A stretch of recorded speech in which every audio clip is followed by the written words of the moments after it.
இன்னைக்கு பார்க்குறது பார்த்தீங்கன்னா கம்ப்யூட்டர் காம்போனன்ட்ஸ் அப்படின்னு சொல்லுவோம். ஒரு CPU இருக்குது அப்படின்னா இந்த சிபியூக்குள்ளே என்னென்ன ஸ்பேர் பார்ட்ஸ் எல்லாம் மாட்டியிருப்பாங்க. நம்ம காமனாக சொல்கிறோம்ல சிபியூன்னு சொல்கிறோம், மானிட்டரு, கீபோர்டு, மவுஸ்ன்ற மாதிரி. எல்லாருக்கும் சிபியூன்னு சொல்லியிருப்பீங்க. கேபினெட் இருக்கும், நீங்கள் ஆன் பண்ணுவீங்க, ஆஃப் பண்ணுவீங்க, பென்ட்ரைவெல்லாம் கனெக்ட் பண்ணுவீங்க. பட் அந்த சிபியூக்குள்ளே டோரை ஓப்பன் பண்ணால் உள்ளே என்ன தெரியும் அப்படின்னா ஒரு போர்டு ப்ளஸ் ஒரு கூலர் ஃபேன்லாம் தெரியும்.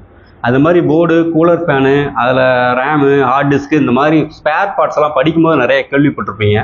அது என்னென்ன காம்போனன்ட் இருக்குது, அதோட ப்ராப்பரான ஒர்க்கிங் ஃபங்க்ஷன்ஸ் என்னன்றதை பற்றி ஒரு ஐடியாவாக சொல்லலாம். எக்ஸாம்பிள் ஃபஸ்ட்டு பார்த்தீங்கன்னா மதர் போர்டு அப்படின்ற ரொம்ப முக்கியமான காம்போனன்ட் தான் அந்த மதர் ஆஃப் த கம்ப்யூட்டர் அப்படின்னு சொல்லுவோம் காமன். இந்த மதர் ஆஃப் த கம்ப்யூட்டர் அப்படின்னு சொல்லி பார்க்குறப்ப பார்த்தீங்கன்னா இதில் ப்ராசஸர் மாட்டிக்கலாம், ரேம் ஸ்லாட்டு கொடுத்துருக்காங்க. இது பார்த்தீங்கன்னா 8GB ஸ்லாட் அப்படின்னு சொல்லுவோம், ஆக்சிலேட்டர் கிராஃபிக் போர்டு அப்படின்னு சொல்லுவாங்க. இது வந்து பார்த்தீங்கன்னா BCE ஸ்லாட்டுன்னு காமனாக ஒரு சின்ன ஸ்லாட் கொடுத்துருக்காங்க. இதில் வந்து actually front panel connector with back panel connector அப்படின்னு சொல்லி 2 விதமான கனெக்டர் இருக்குது. இதில் அந்த கலராக இருக்குது பார்த்தீங்களா, இதெல்லாமே ஃப்ரண்ட் பேனல் கனெக்டர். சிபியூவில் ஆன் பண்ணுறீங்கல்ல, ஆன் பண்ண உடனே எப்படி ஆன் ஆகுது, அந்த கேபினெட்லேருந்து வரக்கூடிய ஆன் பட்டன் வந்து உள்ளேருந்து வரக்கூடிய கேபிள் பார்த்தீங்கன்னா அதில் கனெக்ட் பண்ணியிருக்காங்க. இது வந்து பார்த்தீங்கன்னா ஃப்ரண்ட்டில் இருக்கக்கூடிய பேனலை கனெக்ட் பண்ணதுனால அதுக்கு பேர் ஃப்ரண்ட் பேனல் கனெக்டர் அப்படின்னு பேர். கேபினெட்ல பின்னாடி மாற்றோம்ல, எக்ஸாம்பிள் நம்ம VGA கேபிளோ இல்லை HDMI கேபிளோ இல்லை கீபோர்டோ மவுஸோ இல்லை ஆடியோ ஜாக்கோ இதெல்லாம் மாற்றோம் இல்லையா, அதில் பின்னாடி மாற்றுறதுனால பேக் பேனல் கனெக்டர் அப்படின்னு சொல்கிறோம். ஸோ அந்த மாதிரி front panel connector, back panel கனெக்டரோட இருக்கக்கூடிய கிட்டத்தட்ட ஒரு அட்வான்ஸ்டு ஒரு மதர் போர்டு தான் கன்சிஸ்டன்ட் அப்படின்ற ஒரு கம்பெனி போர்டு யூஸ் பண்ணுறாங்க இந்த சிபியூவில் அசம்பிள் பண்ணுறதுக்கு. ப்ளஸ் கூலர் ஃபேனு, அதோட processor, cooler fan plus processor, இதுதான் கம்ப்யூட்டரோட மூளை அப்படின்னு சொல்லுவோம். இந்த பிரெயின் ஆஃப் த கம்ப்யூட்டர் அப்படின்னு இதை தான் சொல்லுவாங்க. கிட்டத்தட்ட i5 3rd ஜென்ரேஷன் ப்ராசஸர் நம்ம காமனாக இதில் யூஸ் பண்ணுறோம். இதை பொறுத்தளவுக்கு பார்த்தீங்கன்னா ப்ராசஸிங் ஸ்பீடு வந்து நல்லா ஃபாஸ்ட்டாக இருக்கிறதுக்காக காமனாக Intel company processor i5 with 3rd generation processor. இதிலே பார்த்தீங்கன்னா ரேம் அப்படின்னு ஒரு டாபிக் இருக்குது. இந்த ரேம் அப்படின்னு பார்த்தீங்க அப்படின்னா 8GB DDR3 ரேம் இதிலே போட்டிருப்பான். 8GB வித் DDR3 இருக்குது, DDR4 இருக்குது, DDR5 ரேம் இருக்குது. ஸோ இந்த மாதிரி அந்தந்த ரேம் வந்து போடலாங்க. இந்த மதர் போர்டில் DDR3 போர்டு சப்போர்ட் பண்ணும், இந்த ரேம் ஸ்லாட் சப்போர்ட் பண்ணுறதுனால DDR3 ரேம் வாங்கியிருக்கேன். இதை விட கொஞ்சம் அட்வான்ஸாக மதர் போர்டு இருந்ததுன்னா DDR4 ரேம் சப்போர்ட் பண்ணும், DDR5 ரேம் சப்போர்ட் பண்ணுற மாதிரிலாம் இருக்குது. ஸோ அந்த மாதிரி இதில் DDR4 ரேம் மாட்டுறாங்க. ப்ராசஸர் மாட்டினதுக்கப்புறம் இந்த ப்ராசஸர் ஆக்சுவலி இந்த பேனல்லாம் மாட்டுறேன்னா அதுக்கு மேலே கூலர் ஃபேன், இந்த ப்ராசஸர் ஓவர் ஹீட் ஆகும், அதை பஞ்ச் பண்ணி ஒரு நல்லா ஹீட்டை வந்து கூல் பண்ணுறதுக்காக கூலர் ஃபேன் யூஸ் பண்ணுறாங்க. இதுக்கு கீழே கூலிங் பேஸ்ட்டும் இருக்குது. ஸோ இந்த மாதிரி கூலிங் பேஸ்ட்டோட வித் ப்ராசஸர், கூலர் ஃபேன். அதுக்கப்புறம் பார்த்தீங்கன்னா ஹார்ட் டிஸ்க்ன்ற டிவைஸ். இது ரீசெண்டாக லேப்டாப்பில் கனெக்ட் பண்ணக்கூடிய ஹார்ட் டிஸ்க். இது நார்மலாக ஒரு சிஸ்டமில் யூஸ் பண்ணக்கூடிய ஹார்ட் டிஸ்க். ஒரு கேபினெட்னு வச்சிருக்கேன்னா அந்த கேபினெட்டுக்குள்ள இந்த மாதிரி ஹார்ட் டிஸ்க் யூஸ் பண்ணலாம். இது லேப்டாப் ஹார்ட் டிஸ்க். இந்த சிஸ்டம் ஹார்ட் டிஸ்க் இருக்குது, லேப்டாப் ஹார்ட் டிஸ்க் இருக்குது. நான் சிஸ்டம்குள்ளே இந்த லேப்டாப் ஹார்ட் டிஸ்க்கை மாட்டிக்கலாமா சார்னா மாட்டிக்கலாம், தப்பே கிடையாது. ஸோ அதே இது நான் என்ன பண்ணுறேன்னா ஒரு லேப்டாப்புக்குள்ளே போய் கம்ப்யூட்டர் ஹார்ட் டிஸ்க்கை மாட்ட முடியுமான்னு மாட்டாது, ஸ்பேஸ் பத்தாது. ஸோ அதனால் மாட்ட முடியாது. பட் கனெக்டர் எல்லாமே சேமாக தான் இருக்கும். இந்த ஹார்ட் டிஸ்க்கும் சரி, இந்த ஹார்ட் டிஸ்க்கும் சரி. இந்த மாட்டக்கூடிய கனெக்டர்ஸ் பார்த்தீங்கன்னா பவர் கனெக்டராக இருந்தாலும் சரி, சாட்டா கனெக்டராக இருந்தாலும் சரி, இந்த 2 ஹார்ட் டிஸ்க்லையுமே சேமாக இருக்கும். இந்த சாட்டா பின் அப்படின்றது பார்த்தீங்கன்னா இதான் சாட்டா கேபிள் அப்படின்னு சொல்லுவோம். ஒரு மதர் போர்டிலிருந்து ஒரு ஹார்ட் டிஸ்கில் கனெக்ட் பண்ணக்கூடிய கேபிள் தான். இந்த கேபிளை நான் என்ன பண்ணுறேன்னா இந்த போர்டில் நான் நார்மலாக யூஸ் பண்ணக்கூடிய லேப்டாப் ஹார்ட் டிஸ்க்லையும் கனெக்ட் பண்ணிக்கலாம்.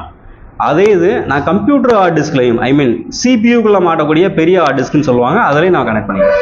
ரெண்டுமே இந்த போர்ட்டு சேரும். ஸோ இது ஹார்ட் டிஸ்க்கு. இந்த 2 ஹார்ட் டிஸ்கை விட அட்வான்ஸாக வந்தது தான் SSD ஹார்ட் டிஸ்க் அப்படின்னு சொல்லுவோம். 250GB SSD ஹார்ட் டிஸ்க்கு ஃபாக்ஸின் அப்படின்னு ஒரு கம்பெனி. இந்த SSD ஹார்ட் டிஸ்க்லையுமே பார்த்தீங்கன்னா சேம் போர்ட்டு தான் கொடுக்குறாங்க.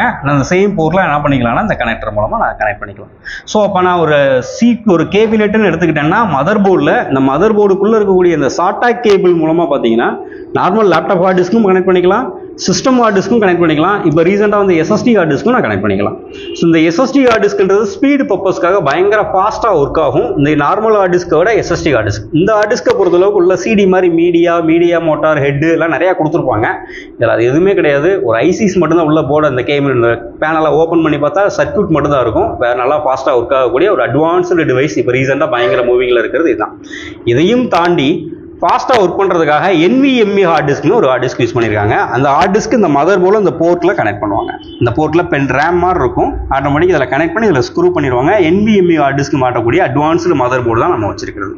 ஸோ அதுக்கப்புறம் பார்த்தீங்கன்னா அந்த டிவைசஸ்க்கெல்லாம் பவர் கொடுக்கணும், வோல்டேஜ் கொடுக்கறதுக்காக ரொம்ப முக்கியமான டிவைஸ் என்ன அப்படின்னு பார்த்தீங்கன்னா SMBS அப்படின்னு சொல்லுவோம், சுவிட்ச் மோட் பவர் சப்ளை அப்படின்னு சொல்லுவாங்க. இதுக்கு பேர் SMBS சுவிட்ச் மோட் பவர் சப்ளை அப்படின்னு சொல்லுவோம். கிட்டத்தட்ட ஒரு 230 வோல்ட் AC வோல்டேஜை DC வோல்டேஜாக மாற்றி கொடுக்குறது. இந்த CPUக்குள்ள பார்த்தீங்கன்னா எனக்கு தேவையான வோல்டேஜ் வெறும் TC 12 வோல்ட் இருந்தாலே போதும், ப்ராப்பராக ஒர்க் ஆகும். நான் பவர் பிளக்லேருந்து இதுலேருந்து வரக்கூடிய வோல்ட் AC வோல்ட்டை எனக்கு சிஸ்டமுக்கு தேவையான DC வோல்ட்டாக கன்வெர்ட் பண்ணி கொடுக்குறது அந்த SMBS தான். இந்த SMBS அப்படின்னு சொல்லி பார்க்குறப்போ நிறைய கம்பெனிஸ்லாம் இருக்குது. மினி SMBS இருக்குது, அட்வான்ஸ்டு டெக்னாலஜி ஓரியன்டாக யூஸ் பண்ணக்கூடிய ஒரு எக்ஸாம்பிள் பார்த்தீங்கன்னா பவர் அதிகமாக கன்செஷன் கொடுக்கக்கூடிய SMBS இருக்குது, நிறையா இருக்குது. நம்ம காமனாக ஒரு சிஸ்டமுக்கு தேவையானது பார்த்தீங்கன்னா 230 வோல்ட் வந்து 12 வோல்ட்டாக கன்வெர்ட் பண்ணக்கூடிய ப்ராப்பரான ஒரு SMBS. இதோட ப்ரைஸ் எல்லாம் பார்த்தீங்கன்னா வெறும் 450லேருந்து ஸ்டார்ட் பண்ணி 700 வரைக்கும் இருக்குது. மதர் போர்டு அப்படின்னு எடுத்துக்கிட்டிங்கன்னா மினிமம் 3000ல் ஸ்டார்ட் பண்ணி அப் டு டேட் 16,000 வரைக்கும் மதர் போர்டெலாம் யூஸ் பண்ணுறாங்க. இருக்கிறதுல ரேட்டு கூட அதிகமாக இருக்கிறவர் யாருன்னா இவர் தான், ப்ராசஸர். மினிமம் ப்ரைஸ் 7000 அப்படின்னு சொல்கிறாங்க. அதே மாதிரி ஹார்ட் டிஸ்க்லேயே பார்த்தீங்கன்னா normal hard disk, SSD hard disk, normal hard டிஸ்க்கை விட SSD ஹார்ட் டிஸ்க்குன்றது இப்போ ஓரளவு ஈக்குவல் ப்ரைஸ் கொண்டு வந்துட்டாங்க.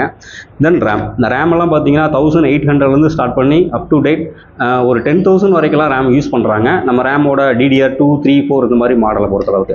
இந்த ப்ராசஸர் கூலர் ஃபேன் அப்படின்றது பார்த்தீங்க அப்படின்னா ஒரு 450 தான். இதில் ஒரிஜினல் ஃபேன் இருக்குது, நிறைய கம்பெனிக்காரங்க நிறைய ஃபேனும் யூஸ் பண்ணுறாங்க. அந்த மாதிரி ஃபேனும் நம்ம பயன்படுத்திக்கலாம்.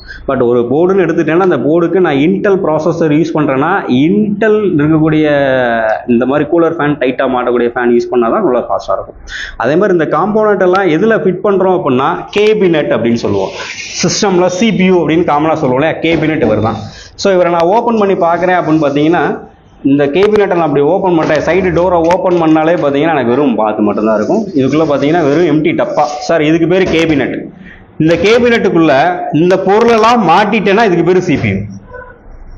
ஸோ அப்போ கேபினெட் வேறு, CPU வேற. இந்த கேபினெட்ல பெட் டைப் கேபினெட் இருக்கு, நார்மல் கேபினெட் இருக்கு, மினி கேபினெட் இருக்கு, ஃபேன்சி கேபினெட் இருக்கு. இந்த ஃபேன்சி கேபினெட்ல சைடில் LED பல்ப்லாம் போட்டு அட்வான்ஸ் மாடல்ல சர்வர் போர்டு மாட்டக்கூடிய அட்வான்ஸ்டு சர்வர் கேபினெட்லாம் யூஸ் பண்றாங்க.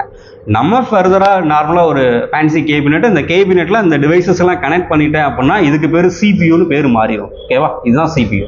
தென் அதுக்கப்புறம் பார்த்தீங்கன்னா இதெல்லாம் கனெக்ட் பண்ணுறதுக்கு ஸ்க்ரூ போட்டு டைட் பண்ணுறதுக்கு நம்ம காமனாக ஸ்க்ரூ டிரைவ்ஸ் யூஸ் பண்ணுறோம். இந்த ஸ்க்ரூ டிரைவ்லேயே பார்த்தீங்கன்னா T4, T5, T10 நிறைய இருக்குது.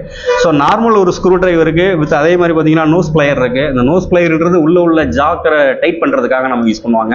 அதே மாதிரி ஜென்ரலாக நம்ம அஸ்யூஷுவல் ஸ்க்ரூவை கனெக்ட் பண்ணக்கூடிய சின்ன சின்ன ஸ்க்ரூ டிரைவ்ஸ் இருக்குது. இந்த மாதிரி ஸ்க்ரூ டிரைவ் மூலமா ப்ராப்பரான ஸ்க்ரூ மூலமா இந்த போர்டு இல்ல டிவைசஸ் எல்லாம் ஒரு கேபினெட்டுக்குள்ள ப்ராப்பரா அசம்பிள் பண்ணி வைக்கிறேன்னா அதுக்கு பேர் தான் CPU. சரிங்களா? ரிலேட்டடா ஏதாவது டவுட் இருந்தது அப்படின்னா கீழே உள்ள நம்பருக்கு கால் பண்ணுங்க, ஃபர்தர் டீடைல்ஸ் கமெண்ட் பண்ணுங்க. தேங்க்யூ.